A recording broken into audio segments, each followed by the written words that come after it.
तर नमस्कार मंडळी, स्वागत आहे तुमचं मिनी ब्लॉगमध्ये. तर आजचा आहे दुसरा श्रावणी सोमवार आणि 24 ऑगस्ट आहे आजची दिनांक. तर आजचा ब्लॉग बघू शकता तुम्ही. आज तर उपवास म्हणजे उपवास होता, तर त्याच्यामुळे मग म्हणजे कालचा पण उपवास झालेला होता, एकादशी होती म्हणून आज मी लवकरच भूक लागलेली होती सर्वांना. तर मग म्हणजे सोमवार तर असतो, पण 1 वाजता म्हणजे जेवायचं असते. तर मग मी आधीच मग सर्व कामं वगैरे आटपून घेतलेली होती आणि आज बनवले होते जेवणामध्ये गवारीची भाजी, वरण भात आणि चपात्या हे बनवलेलं होतं. सर्वात आधी मी झाडझूड वगैरे केली, त्यांनी प्रतीकचे टिफिन वगैरे बनवले.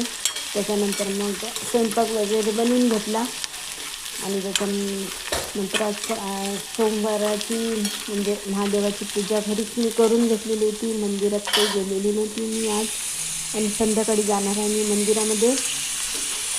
तर अशी काही मी भाजी बनवत असते गवारीच्या अशी शेंगांची.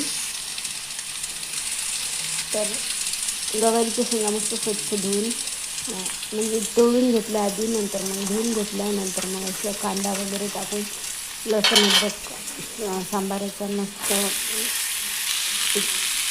बारीक फेकून घेतला आणि मस्तपैकी अशी भाजी मी परतून घेतली होती आणि शिजी दिली होती. कोणी म्हणजे वाफ देऊन शिजवून पण फोडणी देते आणि मी तशीच देत असते फोडणी कच्च्या शेंगांची. तर अशी मी भाजी बनवली होती आणि हे मग जेवायला घ्यायचं होतं, तर देवाला नैवेद्य वगैरे दाखवून दिला. त्याच्यानंतर मग चपात्या वगैरे टाकून घेतल्या. हे बघू शकता तुम्ही, अशी काही मी पूजा केलेली आहे आणि देवपूजा पण झालेली आहे.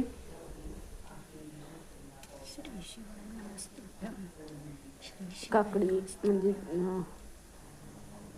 हे बघू शकता अशी मी. आणि गॅसवरती मग एका इकडून कुकर लावलेला होता, एकीकडून मी भाजी टाकलेली होती आणि कणिक भिजवलेली होती.